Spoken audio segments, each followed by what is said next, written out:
11절부터 14절까지 교독합니다. 또한 너희가 이 시기를 알거니와 자다가 깰 때가 벌써 되었으니 이는 이제 우리의 구원이 처음 믿을 때보다 가까웠음이니라. 밤이 깊고 낮이 가까웠으니 그러므로 우리가 어둠의 일을 벗고 빛의 그것을 입자. 낮에와 같이 단정히 행하고 방탕과 술 취하지 말며 음란과 호색하지 말며 쟁투와 시기하지 말고 오직 주 예수 그리스도로 옷 입고 정욕을 위하여 인생을 도하지 말라. 아멘.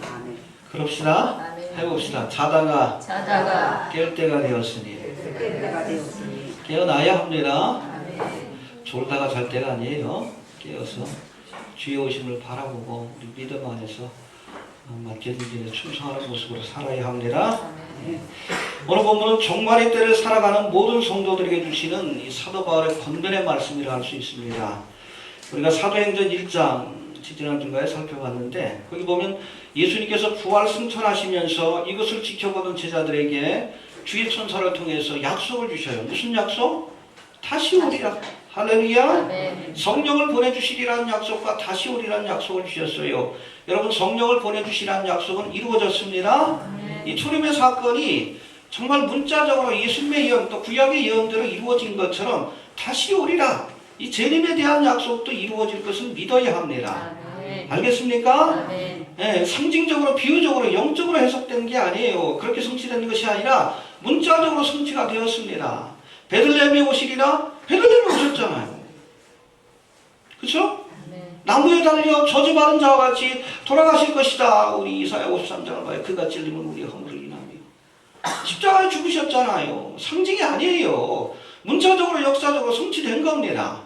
이해가 됩니까? 심지어는 뭐 부자의 무덤에 안치되실 것이다. 이루어졌죠. 아리마리 요셉의 무덤에 안치되시고 또 은삼십에 팔릴 것도 그대로 예언되었고 그것이 문자적으로 성취가 되었어요. 이처럼 초림의 사건이 우리가 오순절 마가다락방에 성령이 강림하신 그 사건까지가 초림의 사건이에요.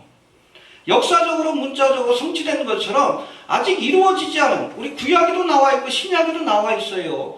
마지막 재림에 대한 예언도 이루어질 줄로 이렇게 믿으시길 바랍니다. 성경이 한 4분의 1, 3분의 1 정도가 예언의 말씀이에요. 그리고 그 가운데 여러분 3분의 1 정도 예언의 말씀 가운데 한 3분의 1 정도가 초림에 관한 예언이고 문자적으로 성취가 되었습니다. 할렐루야. 예수님의 탄생, 십자가의 죽음, 부활, 승천 또 교회의 그 탄생인 그 성령 강림의 사건까지 다 이루어졌어요. 이게 초림의 사건이에요. 근데 3분의 2가 재림에 관한 예언입니다. 종말과 재림에 관한 예언이에요. 이것도 이루어질 줄로 이렇게 믿어야 돼요. 우리 이걸 알아야지 자꾸. 이 다니엘서 그냥 요한계시록 나오면 목사님들도 그냥 넘어가고 자꾸 그러는데 아니에요.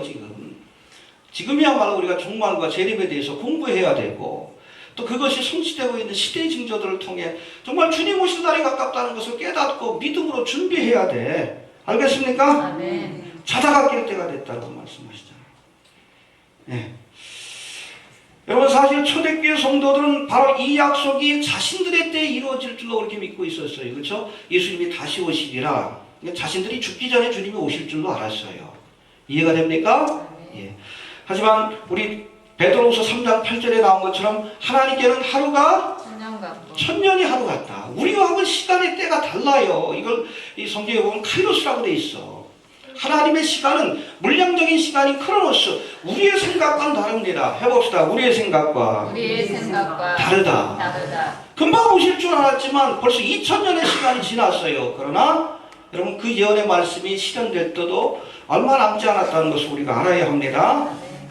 우리가 요즘 와서 특별히 종말의 때, 엔드타임이라고 합니다. 이것이 언제인가? 여기에 대한 질문을 자주 하곤 하는데 사실 여러분 예수님이 부활 승천하시면서 주신 말씀 바로 다시 오리라 이 약속을 주신 그 순간부터 엔드타임, 종말의 때는 시작이 된 거예요.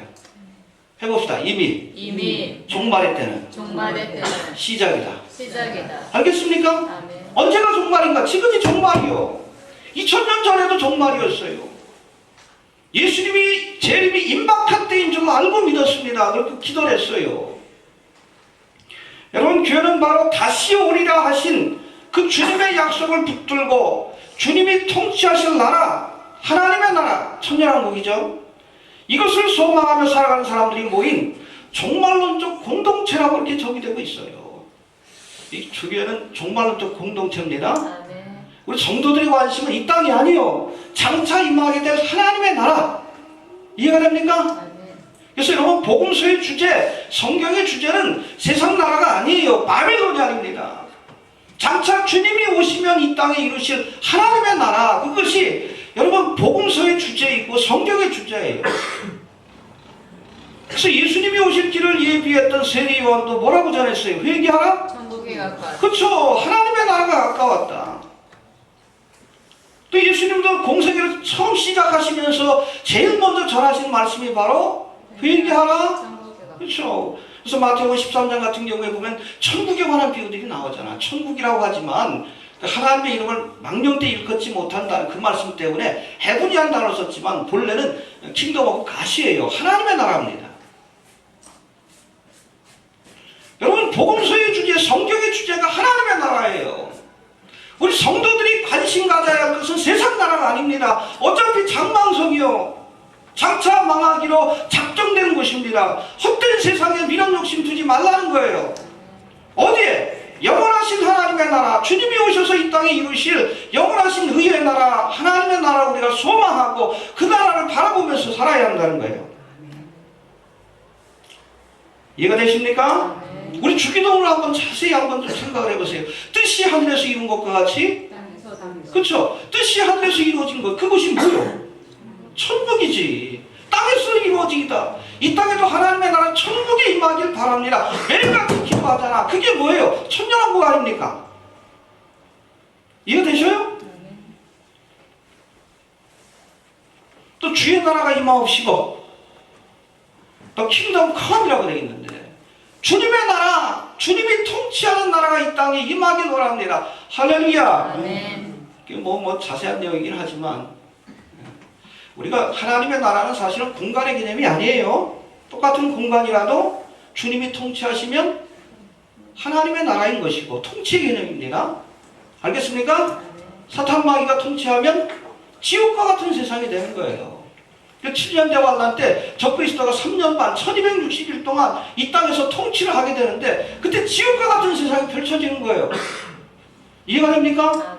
짐승의 표를 강요하고 그렇지 않은 사람들을 다 잡아 죽이고 아주 지옥과 같은 세상이 펼쳐집니다. 물론 하나님의 진노와 심판도 내려질 것이고 통치의 개념이에요. 똑같은 여러분 세상이지만 주님이 오셔서 어둠의 세력을 심판하시고 이 땅에 하나님의 나라를 건설합니다. 그것이 바로 요한계시록에서 예언되고 있는 천년왕국이에요. 할렐루야. 아멘. 그걸 위해서 우리가 기도하잖아. 뜻이 하늘에서 이룬 것 같이 땅에서도 이루어지기다. 하나님의 나라가 이 땅에 임하길 원합니다. 매일같이 기도하면서 그 구체적인 내용도 모르고 있어. 알아야 합니다. 현재 우리는 성경의 예언들이 실현되고 있는 그러한 시대의 징조들을 통해서 다시 오시리라 하신 그 예수님의 말씀이 실현된 그 순간도 얼마 남지 않았다는 것을 우리가 깨닫고 있습니다. 우리가 말세, 종말학이라고 얘기하는데 지금 우리가 살고 있는 시대는 말세 가운데서도 말세라고 얘기를 하는 거예요. 그래서 뭐 어려운 말은 말세지말이라고 표현하는 겁니다. 해봅시다. 말세 가운데서도 말세 가운데서도 말세이다. 말세. 말세지말이라고 표현하는 거예요. 그렇죠? 주님께서 약속을 주신 그 순간부터 종말의 타임테이블, 시계가 움직이기 시작했지만 지금은 정말 5분도 남지 않은, 1분도 남지 않은 말세지말입니다. 이해가 되십니까? 아멘. 이와 같은 때에 우리가 가지고 있어야 할 믿음의 자세와 삶의 모습은 어때야 되는지 오늘 사도 바울이 주신 말씀을 통해서 우리가 몇 가지를 한번 생각해 보도록 합니다. 첫 번째 우리 11절 한번 봅시다. 시작. 또한 너희가 이 시기를 알거니와 자다가 깰 때가 벌써 되었으니 이는 이제 우리의 구원이 처음 믿을 때보다 가까웠음이니라. 해봅시다. 너희가 이 이 시기를 알거니와. 시기를 알거니와. 이 시기라는 단어를 원어로 살피면 카이로스라고 되어 있어요. 카이로. 물량적인 시간을 의미하는 크로노스가 아니라, 그렇죠? 1시간, 2시간, 아니면 1시, 2시, 그걸 우리가 크로노스의 시간이라고 얘기를 합니다. 헬라어로. 그런가 하면 하나님의 경륜과 섭리가 이루어지는 중요한 타이밍이 있어요. 그것을 우리가 카이로스라고 하는데 이 사도 바울이 그 표현을 쓴 거예요. 너희가 이 시기를 알거니와 하나님의 때가 임박했다. 할렐루야. 아멘. 우리가 이 시기를 알아야 합니다. 아멘. 해봅시다. 시기를 알아야 한다. 알아야 한다. 뭐 할 때인지 알아야 돼. 다음번에 기회가 되면 제가 전도서를 좀 강의할게요. 거기 보면 전도서에서 1장에 2장에 나옵니다. 때를 아는 것이 지혜라고 얘기를 해요. 우리가 자문과 전도서는 구약의 지혜 문학인데 무엇이 지혜인가? 여러 가지 지혜에 대해서 이야기하는데 그 중에 하나가 바로 때를 아는 것, 시기를 아는 것이 지혜라고 얘기를 합니다. 해봅시다. 때를 아는 것이 지혜이다. 날 때가 있고 죽을 때가 있고 살릴 때가 있고 죽일 때가 있고 그렇죠? 일을 시작할 때가 있고 마무리 질 때가 있고 때가 있는 거예요. 모든 일에 범사의 기한이 있고 때가 있는 겁니다. 뭐 할 때인 줄 알아야지. 지금이 뭐 할 때예요? 주님 오시려고 가까우면 주님 영접할 준비를 해야지. 엉뚱한 짓거리 하고 있어 그냥.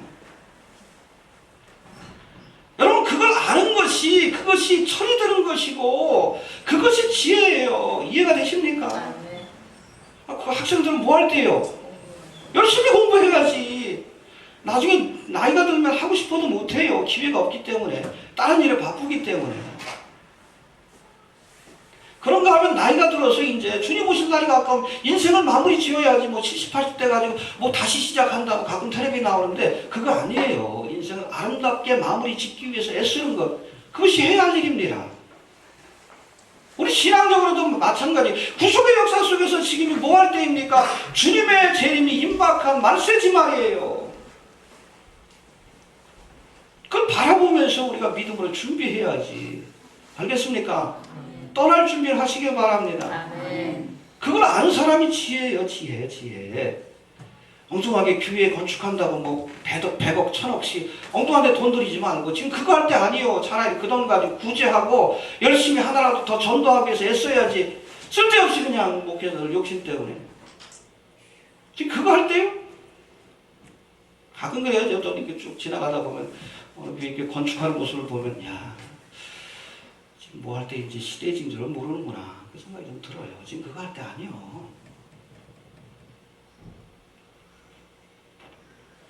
이 시기를 알아야 합니다. 아멘. 해봅시다. 알아야 한다. 알아야 한다. 여러분 마태복음 24장, 누가복음 21장, 마가복음 13장 감람산 강화라고 합니다. 예수님이 예루살렘에 올라가서 십자가를 지시기 전에 마지막으로 주신 말씀인데 특별히 재림에 관한 말씀을 주셨어요. 종말과 재림에 관한 말씀. 유명한 말씀이 나오죠. 그때 특별히 예수님이 재림할 때 어떤 일이 있을 것인가, 자연의 여러 가지 재앙들이 있을 것인데 여러 가지 사인들이 있을 것이다. 해봅시다. 징조들이 있을 것이다. 그걸 통해서 시대의 징조를 통해서 우리가 지금이 종말의 때인 것을 분별할 수 있을 것이다. 할렐루야. 아멘. 우리 고속도로 차 타고 가다 보면 사인보드가 있잖아요. 여긴 뭐 당진이고 아니면 여긴 천안이고 그걸 통해서 아 지금이 여기 와 있구나. 당진까지 뭐 10km 그러면 아 10km 남았구나 알 수 있잖아요. 그걸 알 수 있도록 시대의 징조들 사인입니다. 똑같아요. 사인보드하고 똑같아요. 하나님이 보여주시는 시대의 징조들이 있어요. 예수님께서 예시해 주신 말씀들이 있습니다. 직접 주신 말씀들이 있어요. 그것들을 우리가 보면서 아 정말 주님 오실 날이 가깝구나. 그걸 알 수 있어야지.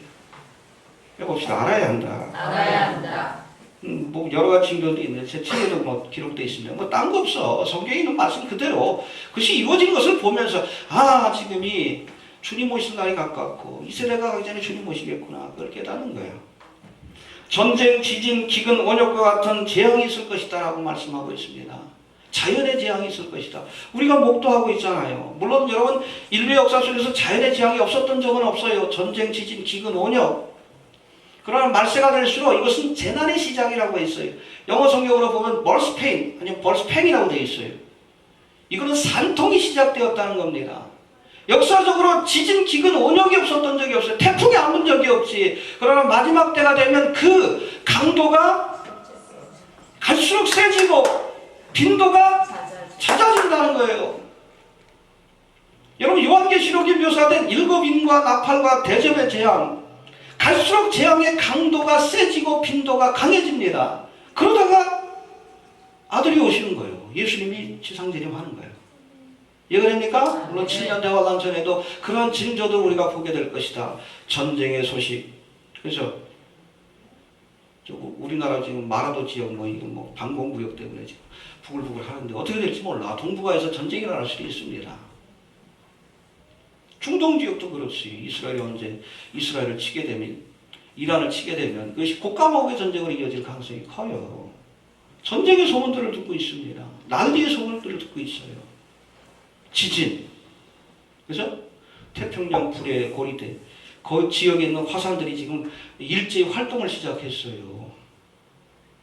대지진의 전조라는 얘기를 많이 합니다. 태평양 한가운데는 마그마가 지금 모이고 있대요. 마그마가. 전 세계 곳곳에 싱크홀, 원인을 알 수 없는, 갑자기 땅이 꺼져버려. 뭔가 좀 지각 밑에서 변동이 있다는 얘기예요. 그리고 이상한 소리가 들리기도 합니다. 인터넷에 보면. 이게 뭘까? 여러 사람들이 예측을 하기도 하는, 하프라고 얘기하는 사람도 있고, 땅수에서 나는 그런 저주파다 이렇게 얘기하는 사람도 있고 그래요. 여하튼 여러 가지 지진의 징조들을 우리가 보고 있어요. 알겠습니까? 백두산도 언제 터질지 모르고 후지산도 언제 터질지 모른다 그러잖아요. 그 다음에 기근, 그렇죠? 기상이변은 기근과 함께 오는 거예요, 그렇죠? 어디는 너무 비가 많이 와서 어디는 또 비가 너무 안 와서, 너무 추워서 너무 더워가지고 극단적인 기후가 나타나면서 기근이 심해지고 있습니다. 우리가 먹고 살만한 그런 나라에서 사니까 잘 모르지. 중동 지역에 몇 년 전부터 아랍에 보면 그래가지고 민주화운동이 아니에요. 먹고 살기 힘드니까 러시아가 식량이 생산이 제대로 안 되니까 아랍에 싼 값으로 곡물을 제공하다가 그걸 끊어버렸어요. 그러니까 곡물 가격이 뜁니다. 그러니까 나라에서 국민들 먹여 살렸었는데 그걸 못하니까 곡물 가격이 2배, 3배로 뛰니까 데모하기 시작한 거예요. 그래서 여러분 시작된 것이 아랍의 봄입니다. 그 민주화운동이 아니에요. 살기 위한 운동이지. 근본적인 여러분 원인이 바로 기근이에요. 온열, 전염병 아닙니까? 이 실험실에서 이미 여러분 조류독감 변형 인플루엔자를 만들어 놨대요. 그 퍼지게 되면 전 세계적인 재앙이 될 것이다라는 얘기를 많이 합니다. 며칠 전에 그 히스토리 채널에 보니까 전 세계에 전염병이 퍼져가지고 세계 인구의 반 이상이 죽고 결국에는 인류가 그 원시 사회로 돌아가는 그 모습을 한 88분짜리 히스토리 채널에서 하는 걸 제가 본 적이 있는데 그럴 가능성이 있다는 얘기를 하는 거예요. 이해가 되십니까? 그리고 거짓 선지자와 거짓 그리스도와 같은 미혹하는 자들이 일어나서 많은 사람들을 배도와 미혹의 길로 이끌어갈 것이다. 교회에서 일어나고 있는 현상이죠. 여러분 말세 때가 되면 교회가 부흥하는 것 아니에요. 배도하는 일이 있을 것이다 라고 했습니다. 해봅시다. 배도하는 일이 있을 것이다. 배도하는 일이 있을 것이다. 성경을 보세요. 마지막 때에 교회가 부흥한다고 되어 있습니까? 아니요. 배도하는 일이 있을 것이다. 배도가 뭡니까? 아포스톨시. 하나님의 진리에서 떠나서 헛된 교훈을 쫓는다는 거예요. 다른 예수를 쫓습니다. 뉴에이지 예수를 쫓아요. 다른 영에 취해 살아. 알파고스, 드레스디아스, 관상기도. 그것도 여러분 영의 역사가 나타나. 그게 성령의 역사라고 착각하면 안 돼요. 다른 영이 역사합니다. 미혹의 영이 역사예요. 다른 교훈을 쫓습니다. 복음의 말씀을 쫓아야 되는데 사도 바울을 통해 또 예수님을 통해 주시는 이 복음의 말씀, 하나님의 진리를 쫓아야 되는데 다른 교훈을 쫓아. 예수 믿으면 삼박자 축복받는다 그러고 만사형통하고 번영한다 그러고 부자 되는 것이 축복받은 증거라고. 성경에 어디 그런 말이 나와. 부자 되려고 애쓰지 말라고 했는데 부자가 천국 가기 힘들다고 했는데 하나님의 진리가 아닌 다른 교훈을 이야기해요. 그래도 사람들이 거기 몰려갑니다. 왜? 귀를 즐겁게 할 스스로 많이 돈다 그랬어. 자기가 듣고 싶어하는 얘기를 해주거든. 가면 나는 부자 되고 출세하고 싶은데 예수 믿으면 그렇게 된다 그러니까 우르르 몰려다니는 거예요. 그게 참된 교회라고 착각하지 마십시오. 종교단체예요. 종교단체. 이해가 됩니까? 십자가 얘기하고 여러분 심판에 대해서 이야기하고 회개에 대해서 이야기하는 교회 우리 교회도 요즘 좀 찾아오시긴 하지만 누가 찾아옵니까? 누가? 교회가 하고 있어요. 그러면 사람들의 마음속에 사랑이 식어질 것이라고 했습니다. 악하고 음란한 세대입니다. 그렇죠? 얼마나 완악합니까? 블랙 프라이데이 그러니까 물건 사겠다고 옆에 사람도 안 보여 그냥 서로 쌈박질하고 미국에서 그냥 물건 서로 차지하겠다고 전기총 있죠? 그걸 준비해갖고 가가지고 서로 쏘고 또 저 사람도 준비했다 또 같이 쏘고 테이저가 땅 쏘면 이렇게 딱 박히는 거 있잖아요. 코미디 같은 일들이 벌어져요. 또 그리스도인들에 대한 핍박과 환란이 있을 것이다. 시리아 같은 경우에는 여러분 기독교인에 대한 잔인한 핍박과 박해가 지금 이루어지고 있어요. 미국이 지원하고 있는 반군들 있죠. 걔네들이 알카에다예요. 정부군하고 싸운다는 핑계를 가지고서는 지금 시리아의 기독교인과 한 5%인가 얼마 되지는 않아. 그 사람들 아주 잔인하게 핍박하고 있어요. 그 언론에서도 얘기를 안 합니다. 왜? 반군을 지원하는 그 미국의 입장이 곤란해질까 봐. 아주 잔인한 일들이 벌어지고 있어요. 심지어는 그 반군들이 기독교 가정에 찾아가가지고 엄마 아빠 어린아이 4살짜리인가 3살짜리인가 어린아이가 지켜보는 앞에서 애를 묶어놓고선 그 앞에서 엄마 아빠를 잔인하게 죽여버렸어. 그걸로 끝난 것이 아니라 아이를 죽여가지고 심장을 빼버렸어요. 그 사진. 그 동영상이 지금 인터넷에 돌고 있어. 그런 아주 끔찍한 핍박들이 지금 일어나고 있어요. 북한은 말할 것도 없고 미국 안에서도 그렇습니다. 청교도의 국가라고 하는. 동성연애 죄라고 하나님의 말씀 얘기하면 벌금내가 돼요. 지금 미국에서. 노방 정도 하면 잡혀갑니다. 희한한 단어로 바뀌고 있어. 지금이 마지막 때가 아니요. 모르겠어요? 시기를 알거니와. 우리가 때를 모르는 사람은 우리가 철이 없다라고 얘기하잖아요. 그렇죠? 나이가 들었으면 나이값을 해야 되고 그 합당한 그런 삶의 모습을 가져야 되는데 나이가 들었어도 아직도 청춘인 줄 알고 그냥 행동하고 그러고 살아가. 철이 없다라고 하지. 신앙인 가운데서도 철이 없는 사람들이 얼마나 많아. 뭐 할 때인지는 몰라. 또 여러분 마태복음 24장 32절에 보니까 마지막 때가 되면 무화과 나무에 새잎이 돋는 것을 보거든. 그날이 가까운 줄로 알아. 할렐루야. 이 세대가 가기 전에 이 무화과 나무는 뭡니까? 이스라엘 아니에요. 이스라엘을 상징하는 3가지 나무가 있죠. 무화과 나무, 감람나무, 포도나무. 근데 이 3가지 나무의 특징이 뭐예요? 열매를 얻기 위해서 심는 나무입니다. 그걸 아셔야 돼. 무화과 나무 뭐 우리 집에도 좀 심어놨는데 그 제목으로 쓸 나무도 아니요, 관상수도 아니요. 열매가 있기 때문에 귀히 여기는 나무예요. 포도나무는 뭐 얘기할 것도 없고, 감람나무도 그 감람 열매를 맺기 때문에 귀히 여김을 받는 거예요. 여러분 성도의 가치는 열매에 있습니다. 여러분 주님 오실 때 분명히 요구해요. 우리 마태복음 25장에 나오잖아. 달란트 내놔봐라. 내가 하나님께 달란트를 맡겼는데 얼마나 남겼냐. 결산하자 그럽니다. 이 군대 갔다 온 분들 아시겠지만 밤에 되면 저녁에 되면 점호 시간에 뭐해? 결산하자 그러지. 그 말이 제일 두려워. 이 종말의 때를 추수의 때로 얘기를 하는데 추수는 결산하는 때예요. 1년 동안 열심히 농사해가지고 창고에 많은 것을 거둬들인 사람들은 이 추수의 날이 얼마나 좋은 때인지 몰라. 얼마 전에 뭐 미국에서 추수감사절도 있었지만 이번 주에 목요일 날이었죠. 얼마나 좋은 날인지 몰라요. 그렇죠? 할렐루야. 풍요와 안식이 시작되는 순간입니다. 애쓰고 수고한 것을 우리가 얻는 순간이에요. 결실을 보는 날입니다. 그러나 여러분 1년 동안 농대기 폈어. 아무것도 하지 않았어. 가을에 보니까 거둘 게 없어. 배짱이처럼. 그런 사람에게 여러분 추수의 날은 저주의 날이에요. 혹독한 겨울 어떻게 날 거예요? 열매를 가지고 있다 주님 앞에 들림 받으면 우리가 상급도 얻을 것이고 칭찬도 받을 것이지만 아무런 믿음의 열매도 없어. 등불은 들고 있는데 기름이 없어요. 껍데기뿐인 신앙이에요. 잎은 무성한데 열매가 없습니다. 이 땅에 남겨지면 어떡할 거예요? 혹독한 7년 동안 어떻게 견딜 겁니까?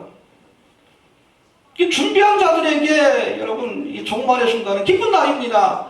신랑을 만나는 날이지. 얼마나 좋은 날이에요. 혼인잔치가 시작이 되는 날이고 애쓰고 수고한 것에 대한 상급을 얻는 날이고 헤어졌던 성도들을 다시 만나는 날이고 할렐루야. 아멘. 얼마나 좋은 날이고 바울도 볼터이고 베드로도 볼터이고 그렇죠?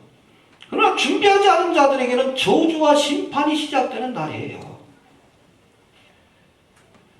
깨어납시다. 그래서 여러분 우리가 추수감사절 우리나라는 추석이고 또 이스라엘 절기는 나팔절로부터 시작되는 장막절인데 이때는 두 가지 의미가 있어요. 이런 종말의 날은 준비한 자들에게는 더없이 좋은 날이에요. 할렐루야. 가끔 환난을 통과한다는 그런 분들 계시는데 성경에 대한 이해가 부족한 거예요. 본질적으로 이 종말에 대한 개념을 우리가 이해를 못해서 그래. 여러분 초대교회 성도들이 만날 때마다 뭐라고 인사했죠? 아멘 주 예수의 오시옵소서 마라나타. 7년 대관란이 시작된다고 생각하면 마라나타 할 수 있겠어요? 할 수만 있으면 좀 천천히 오세요. 그렇게 기도하죠. 이게 솔직한 고백이지.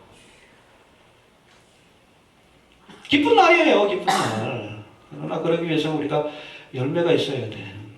이스라엘 백성들이 결국 하나님 앞에 버림을 받게 된 이유가 뭡니까? 로마서 11장에 나오잖아요. 이스라엘을 통해서 하나님께서 열매를 얻기를 원했어. 참감람나무 가지. 그래서 감람나무는 하나님이시고 예수 그리스도 하나님의 은총을 상징하는데 열매를 맺지 못하니까 하나님은 열매를 맺어야 되는데 선교적 열매, 전도 열매를 맺어야 되는데 이스라엘이 열매를 맺지 못하니까 어떻게 잘라낸 거예요. 가지치게 하고 거기다가 뭐를 돌감람나무 가지를 접붙임한 거 아니에요. 그렇게 해서라도 열매를 맺게 하시려고. 할렐루야. 그 돌감나무 가지가 이방인이 중심이 된 교회예요. 교회. 그때부터 교회 시대가 시작이 된 거예요.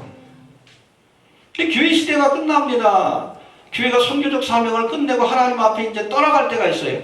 이 돌감람나무 가지가 자리를 비워줘야 거기다 또 참감람나무 가지를 그 접붙임을 다시 해서 열매를 맺게 할 거 아니에요. 그게 바로 휴거의 사건이에요.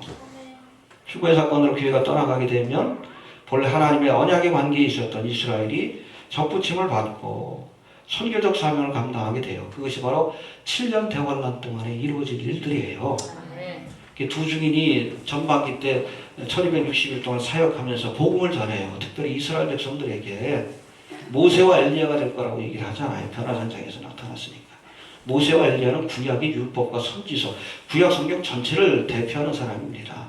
그 사람들이 뭐 전하겠어? 1260일 동안. 야, 2000년 전에 너희가 못 박고 십자가에 죽게 한 그분이 하나님이 보내신 메시아다. 창세기, 출애굽기, 레위기, 민수기, 신명기가 증거하는 하나님이 보내시는 속죄 어린 양이 되신다. 할렐루야. 아멘. 모세가 그렇게 전한 거예요.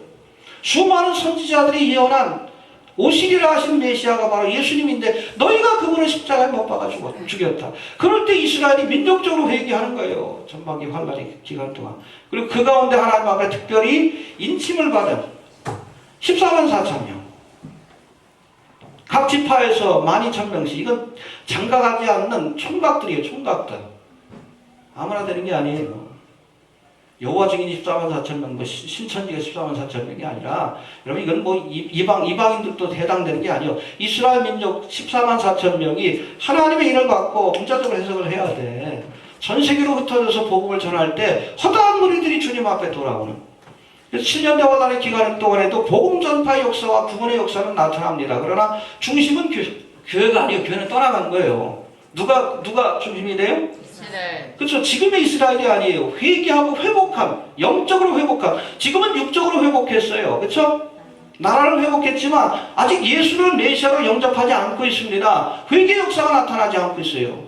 언제 일어나요? 7년 대환란의 기간 동안 일어나서 회개한 자들 가운데 특별히 하나님의 인침을 받은 14만 4천 명이 전 세계로 흩어져서 복음을 전할 때 이방인들 가운데도 수다한 무리들이 하나님 앞에 돌아오는 역사가 나타날 거예요. 땅끝까지 복음이 전파되리라. 교회가 할 일이 아니에요. 교회는 하다 가는 거예요. 이스라엘이 마무리 짓게 될 겁니다. 이해가 되십니까? 그걸 알아야지. 그때 예수 믿는 사람들은 여러분 에클레시아라고 표현하지 않아요. 성경을 봐요. 에클레시아라는 단어는 2장과 3장에서 끝나. 교회 시대는 끝나는 거고 4장부터 그때도 예수를 믿는 사람들이 있지. 그러나 세인트라고 표현되어 있어요. 성도라고 표현되어 있지 에클레시아라고 표현하지 않습니다. 교회라고 표현하지 않아요. 그래서 많은 신학자, 정말 연구하는 신학자들은 그때 예수를 믿고 구원받은 사람들을 환난 성도라고 얘기하는 거예요. 트리블레이션 세인트라고 해서. 교회하고 구분하기 위해서. 구약의 성도, 교회, 신약의 성도죠. 그리고 환난 성도. 이 구분이 되는 겁니다. 이해가 됩니까? 이해가 돼요?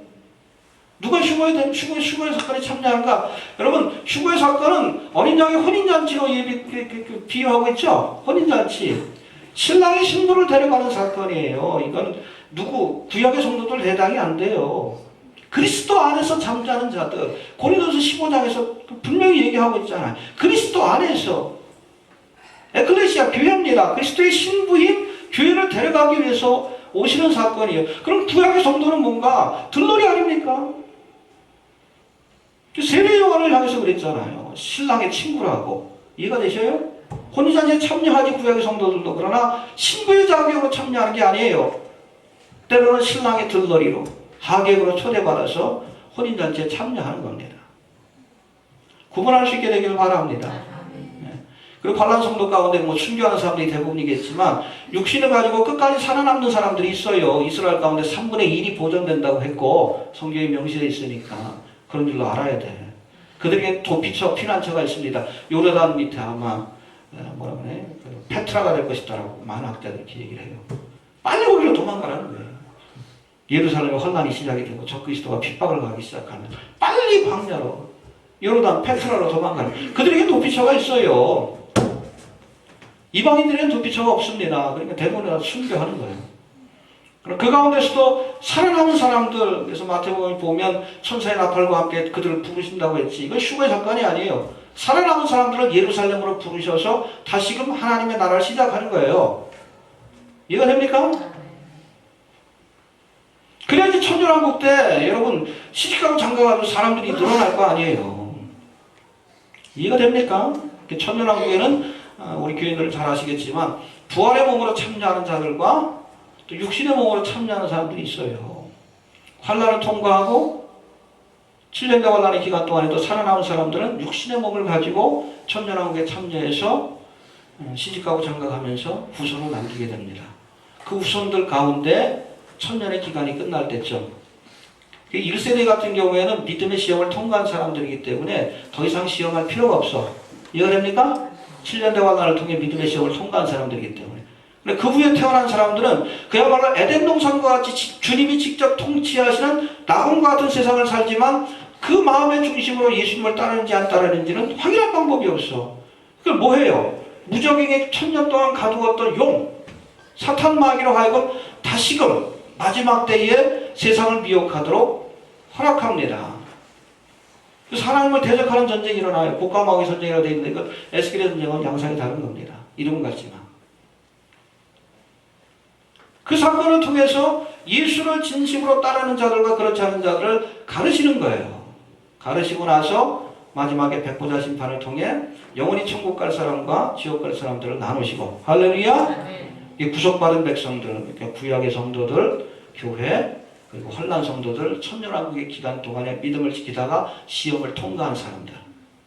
이런 사람들이 다 이제 부활의 몸으로 변화되어서 이미 부활의 몸을 가진 사람들은 그럴 필요가 없지만 그래서 신천신지 새 예루살렘에 참여하게 되는 겁니다. 할렐루야. 그래서 여러분 요한계시록 22장인가 보면 새 예루살렘의 모습을 이야기할 때 12기초석이 있고 12대문이 있다라고 되어 있습니다. 진주로 된. 잘 들으세요. 장방형으로 되어 있는데 거기 보면 새하늘과 새 땅, 새 예루살렘의 모습이 새 예루살렘이 12기초석으로 되어 있고 밑은 그리고 문은 12개의 문으로 되어 있다. 진주문으로 되어 있는데 잘 보세요. 12기초석에는 12사도의 이름이 적혀 있어요.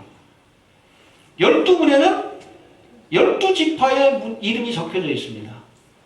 이게 뭐예요? 하나님의 구속의 역사에 있어서 교회와 이스라엘이 함께한다는 것을 상징적으로 보여주는 거예요.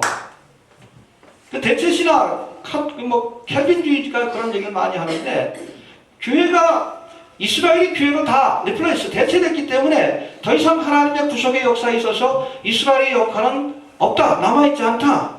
그래서 여러분 요한계시록도 그 대체신학의 그 신학적 관점에 따라서 거기 나오는 이스라엘 또 뭐 두증인 예루살렘 이걸 다 상징과 비유로 해석을 합니다. 성경은 그렇게 얘기하지 않아요. 이스라엘에게도 아직도 하나님의 언약, 약속이 남아있다. 할렐루야. 하나님의 부르심에는 후회하심이 없다고 했어요. 이스라엘이 믿음이 없어가지고 실패하긴 했지만 그렇다고 하나님의 언약이 폐기되는 것이 아닙니다. 마지막 때에 회복될 것이고 하나님의 사명을 감당하게 될 거예요. 그것이 바로 7년대 환란. 그래서 다니엘서 9장 27절에는 7년대 환란을 뭐라고 표현합니까? 이스라엘에게 남겨진 70일의 가운데 마지막 한일의 사건이다라고 얘기를 하는 거예요. 한일의 7년. 그래서 7년대 환란이라고 얘기를 하는 겁니다. 하나님의 말씀엔 짝이 있어요. 이 짝을 통해서 우리가 서로가 상보되고 또 그것을 해석할 수 있는 겁니다. 다니엘서 9장 27절의 말씀을 통해 요한계시록의 말씀, 이것이 바로 이스라엘에게 허락된 한일의 기간, 7년의 기간이구나. 또 요한계시록의 말씀을 통해 다니엘에서 이 다니엘 9장 27절에 예언한 말씀이 이런 식으로 성취가 되고 구체적으로 실현되는구나. 알 수 있는 거예요. 짝이 되는 말씀이에요. 그걸 통해서 확인해야지. 자꾸 대체신학적인 관점을 갖고 성경을 보니까 교회가 환란을 통과하는 것 같고, 그렇죠? 그 환란 통과서를 얘기하고 엉뚱한 얘기를 하는 거예요. 여하튼 마태복음 24장 32절은 무화과 나무에 새잎이 돋는 것을 보거든 그날이 가까운 줄 알라. 할렐루야. 겨울에 죽었던 것 같은, 지금 보면 낙엽이 떨어지잖아요. 마른 막대기 같아. 그냥 다른 나무들도 그렇지만 이 무화과 나무는 굉장히 허망해. 이파리 떨어지고 나면 그냥 막대기 같아요. 죽은 것 같아. 이스라엘이 역사 속에서 사라졌어요. 1900년 동안. AD 70년에 망하고 나서. 그러나 그것에 가지가 연하여지고 여름이 가까웠다는 뜻입니다. 물이 오른다는 거예요. 새잎이 돋는 것을 보거든 그날이 가까운 줄로 알라. 할렐루야. 종말과 심판의 때가 가까운 줄로 알라. 이 세대가 가기 전에, 이스라엘의 회복을 지켜본 세대가 다 떠나가기 전에 인자가 다시 오리라. 이 모든 일이 이루리라. 할렐루야. 그거예요. 이스라엘이 역사 속에서 다시 등장했잖아요. 1900년 동안 나라를 잃어버렸는데 2차 대전이 끝난 뒤에 한 600만 명이 죽고 나서 저들이 고토로 돌아와서 에스겔 37장의 예언이 문자적으로 성취가 됩니다. 나라를 재건하게 돼요. 여러분, 이것이 역사 속에서 나타난 가장 큰 기적입니다. 어느 나라가 1900년 동안 나라를 잃어버렸는데 다시 돌아와서 나라를 재건할 수 있겠어요? 하나님의 기적이에요. 1948년 5월 14일에 된 일이에요. 이때부터 이 세대가 가기 전에, 이스라엘의 회복을 지켜본 세대가 다 떠나가기 전에 종말에 관한 성경의 예언들이 다 이루어지리라. 이 휴거의 사건으로부터 예수님의 지상 재림까지입니다. 그걸 지켜보는 세대, 우리 본사님들 세대죠? 1948년 이전에 태어나신 분들이 다 돌아가시기 전에 종말에 관한 그런 성경의 예언들이 성취가 될 겁니다. 우리가 바로 그 세대입니다. 그래서 제 블로그의 이름도 그래서 이 세대가 가기 전에예요. 이 세대가 지금이 종말의 세대다. 책의 이름도 그렇게 한 거예요. 첫 번째가 왜 이 세대인가? 이 세대가 가기 전에 첫 번째 1부, 2부로 나누는데 첫 번째가 왜 이 세대인가? 지금 설교한 내용이요. 전쟁, 지진, 기근은요. 우리가 재난이 시작되는 모습을 보면서 교회가 배도의 길을 가고 그리스도인들에게 대한 핍박이 시작이 되고 사람들이 완악해지고 사랑이 식어지고 그런 모습을 보면서 또 이스라엘이 회복되는 그것을 지켜보면서 지금이 바로 성경에서 지목하고 있는, 예수님이 지목하고 있는 종말의 세대라는 것을 알 수 있다는 겁니다. 모호하게 표현하지 않았어요. 성경은 명확하게 우리에게 말씀합니다. 자꾸 그냥 모르니까 그런 거지. 성경을 제대로 안 읽고 그러니까. 억지로 해석하니까 잘못되는 거죠. 시기를 알아야 합니다. 나머지 다음 시간에 합시다. 시기를 알아야 돼. 시기를. 예수님 그랬잖아요. 너희가 저녁에 노을이 지고 날이 붉으면 내일은 날씨가 좋겠다고 하고 아침에 노을이 지고 구름이 껴있으면 오늘은 날이 굳겠다. 그래서 날씨가 안 좋겠다 하나니 너희가 천기를 분별할 줄 알면서 일기예보를 곧잘 맞추면서, 그렇죠? 하늘을 보면서 오늘 날씨는 곧잘 예측하면서 왜 시대의 징조들을 분별하지 못하느냐라고 말씀하고 계셔요. 예수님 당시에는 예수님이 전하신 말씀과 행하신 표적이 시대의 징조예요. 하나님의 아들이 오시고 메시아가 오시고 하나님의 나라가 임박했다는 시대의 표적입니다. 근데 그 시대의 사람들이 그것을 깨닫지 못했어요. 그리고 하나님 보내신 메시아를 거절하고 십자가에 못 박아 죽인 겁니다. 그래서 심판이 내려진 거예요. 왜 천기를 분별할 줄 알면서 시대의 징조를 깨닫지 못하느냐. 오늘 안에도 하나님께서 시대의 징조를 보여주시고 있잖아요. 전쟁, 지진, 기근, 원역, 재난이 시작이 되고 있어요. 핍박과 미혹하는 자들이 일어나고 있습니다. 이스라엘이 역사 속에서 다시 등장한 모습을 보여주고 있어요. 시대의 징조입니다. 이 시기를 알거니와 알아야 돼. 그리고 그에 합당한 삶의 모습을 갖춰야 합니다. 알겠습니까? 네. 우리가 어릴 때 해야 할 일이 있고 마지막 순간에 해야 할 일이 있는 거예요. 교회도 마찬가지예요. 지금 우리가 자라가 깰 때이고 주의 오심을 우리가 믿음으로 예비하고 준비하면서 살아야 할 때입니다. 시기를 합시다. 아멘. 그것으로부터 시작이 되는 거예요. 때를 하는 거. 그것으로부터 지혜가 시작이 되는 거예요. 미련하면 여러분 들림받지 못해요. 지혜로운 다시 처녀. 그 지혜의 시작은 뭔가 알아야지. 알아야지 뭘 준비하고 알아야지.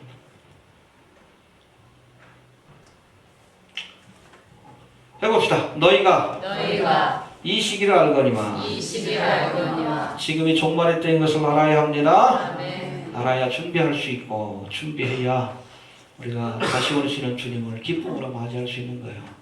기회가 있을 때 기름을 예비하십시오. 네. 등불만 가지면 안 돼. 신앙의 외적인 모습만 가지면 안 돼. 교회 나와서 출석하고 11조하고 뭐 그건 등불이에요. 신앙의 외형적인 모습이지.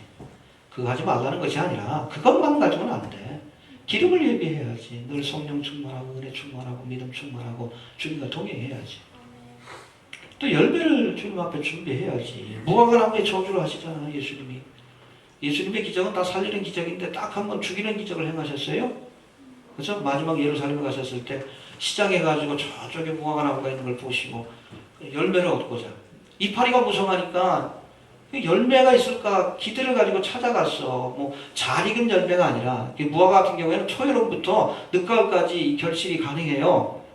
이해가 됩니까? 1차, 2차, 3차 처음 맺는 열매, 중간에 맺는 열매, 마지막에 설이 내릴 쯤 될 때 맺는 열매가 있어요. 무화과의 본격적인 때는 아니지만 그래도 설 익은 무화과라도 먹으면 배는 채울 수 있거든. 기대하고 갔어. 그게 이스라엘이죠, 이스라엘. 근데 잎은 무성한데 열매가 없어요. 겉으로는 그럴듯한데, 그래서 목사, 장로고, 뭐 권사고, 신학의 경력은 화려한데 정작 주님이 원하시는 열매가 없어.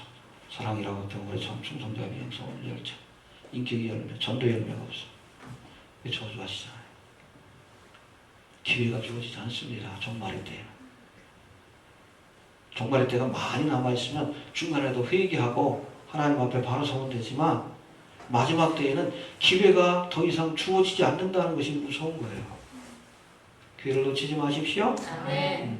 잘 준비해서 열매를 준비하고 달란트를 준비하고 달란트는 충성이죠. 하나님 앞에 주신 자에게 충성하고 또 기름을 예비하고 늘 성령 충만, 믿음 충만, 말씀 충만한 삶. 에녹처럼 늘 주님과 동행하는 삶을 살다가 주님 부르시면 아멘 하고 달려나갈 수 있는 우리 지혜로운 성도가 될 수 있기를 바랍니다. 아멘. 해봅시다. 이 시기를 알거니와 이 시기를 알거니와 때를 알아야 합니다. 그것이 시작이고 마지막 때를 사는 우리가 우선적으로 해야 할 일임을 기억할 수 있게 되길 바랍니다. 나머지는 우리 다음 시간 합시다. 주신 말씀 붙들고 기도합니다. 할렐루야. 주님을 감사합니다. 이 아침에도